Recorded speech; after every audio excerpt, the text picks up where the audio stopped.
Bienvenidos a esta cápsula en donde vamos a entregar unos tips importantísimos para el manejo avanzado de la vía aérea. El manejo avanzado de la vía aérea requiere de unos conocimientos prácticos, básicos, importantísimos. No se imaginan la cantidad de errores que se pueden cometer en las secuencias de manejo de la vía aérea que terminan comprometiendo la vida del paciente.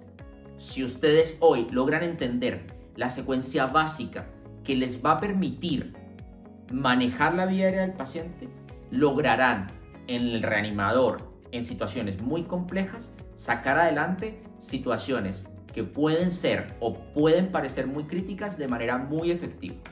Vamos entonces a revisar cuándo un paciente requiere manejo avanzado de la vía aérea.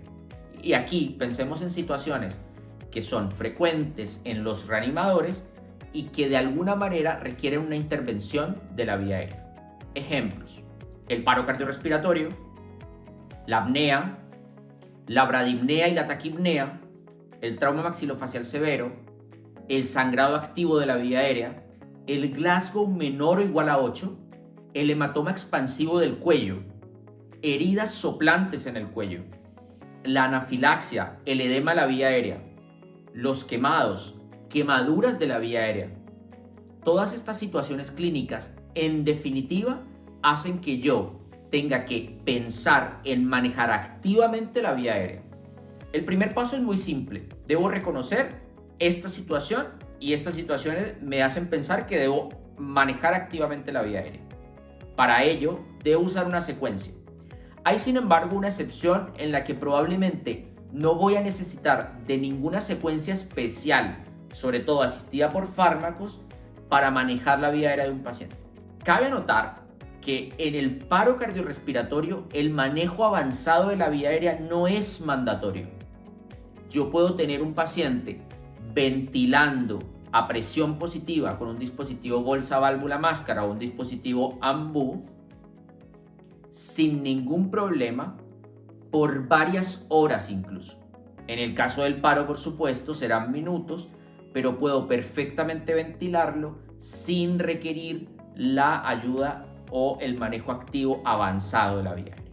No se urjan en asegurar la vía aérea en pacientes en paro cardiorrespiratorio porque la prioridad es las compresiones, la desfibrilación y el manejo en equipo. Si yo tengo un equipo entrenado para ello, podría hacerlo y no necesito la asistencia de fármacos.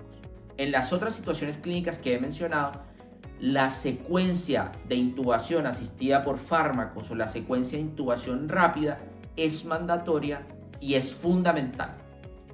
El primer paso para aplicar la secuencia deberíamos tenerlo listo antes de tener un paciente en el box de reanimación o en el reanimador.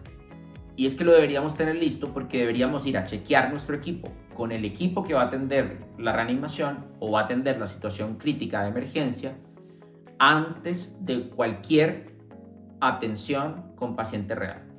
La preparación es fundamental. Tener un laringoscopio con distintas hojas y distintos tamaños se hace importantísimo. Tener tubos pediátricos y adultos es fundamental. Jeringas para insuflar los balones. Alternativas a los tubos, como máscaras laringeas y tubos laringeos. Dispositivos de aspiración o de succión. Distintos tamaños de cánulas orofaringeas o nasofaringeas como alternativas para la permeabilización de la vía aérea. Y por supuesto, tener los fármacos adecuados para el manejo de la situación. Si tengo un paciente que requiere el manejo avanzado de la vía aérea, el primer paso es preoxigenarlo y para eso el dispositivo bolsa válvula máscara será fundamental. Tengo preparado el equipo y estoy preoxigenando. El siguiente paso será la sedación. La sedación es fundamental para que el paciente esté tranquilo y para permitir al paciente tener un estado de conciencia que admita la intubación y el manejo invasivo de la vía aérea. El siguiente paso es la parálisis y la parálisis con relajantes musculares será fundamental para el operador que realiza la invasión de la vía aérea sea mucho más sencillo, mucho más fácil acceder a la tráquea. Dentro de los sedantes tenemos a las clásicas benzodiazepinas como una excelente alternativa. El midazolam sigue siendo una excelente opción. Acción corta y rápida.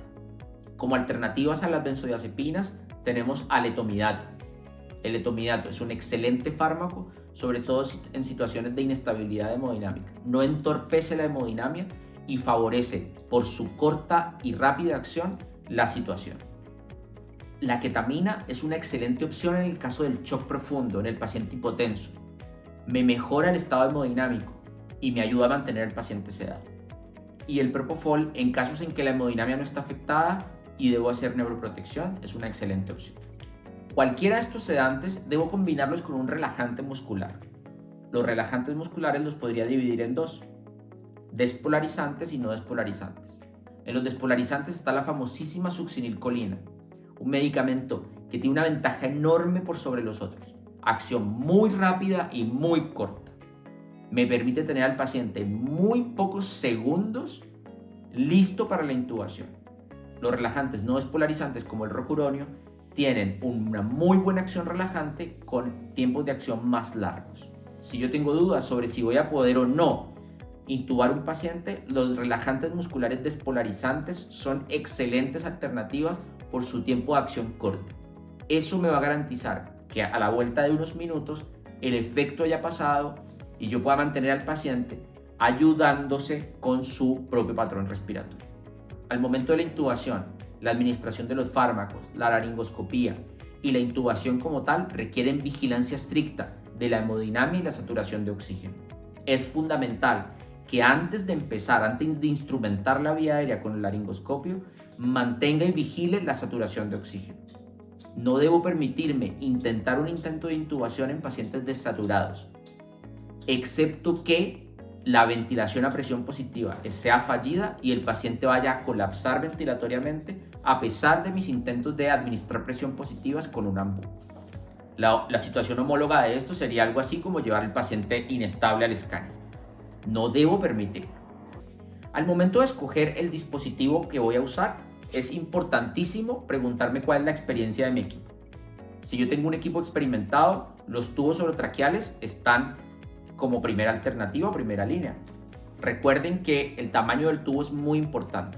En mujeres esencialmente usamos tubos 7.5 y siempre debo tener un tubo más grande, 8, un tubo menor, 7.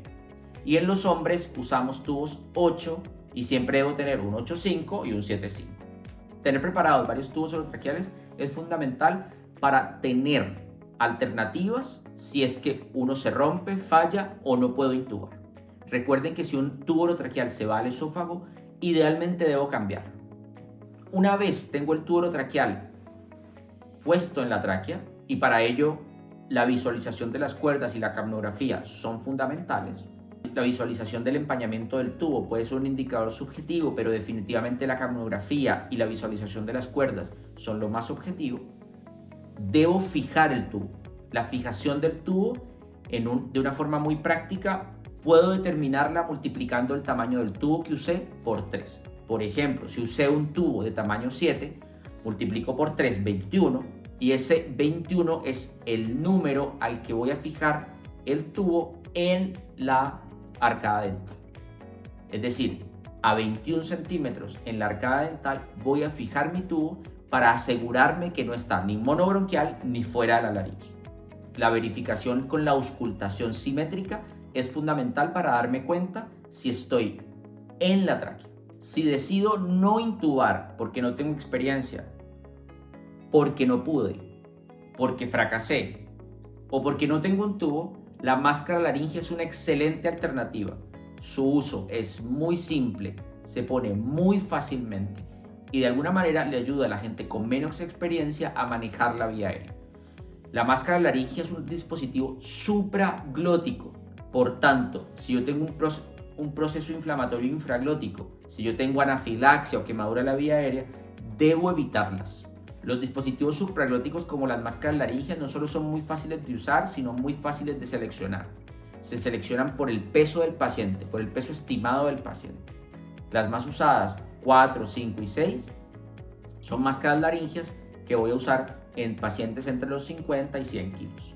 Alternativas a esta podría ser el tubo laringio, muy usado en prehospitalaria, que ha tenido momentos en que ha sido muy usado, poco usado, pero que son una alternativa que deberíamos conocer. El tubo laringio va al esófago y con 2 balones se fija para ventilar supraglótico la vía aérea. Si voy a hacer traslados helicoportados o traslados de altura en pacientes intubados, el CAF debería no inflarlo con aire, sino con agua bidestilada para evitar la rotura del mismo. Si un CAF se rompe, debo cambiar el tubo. Y es por eso que es fundamental probarlo antes de intubar, y en el caso de que por alguna razón esté roto, debo retirarlo de inmediato. Una muy buena estrategia para buscar razones por las cuales está fallando la ventilación en un paciente intubado es la mnemotecnia DONE: desplazamiento, obstrucción, neumotórax, o es el equipo el que está fallando.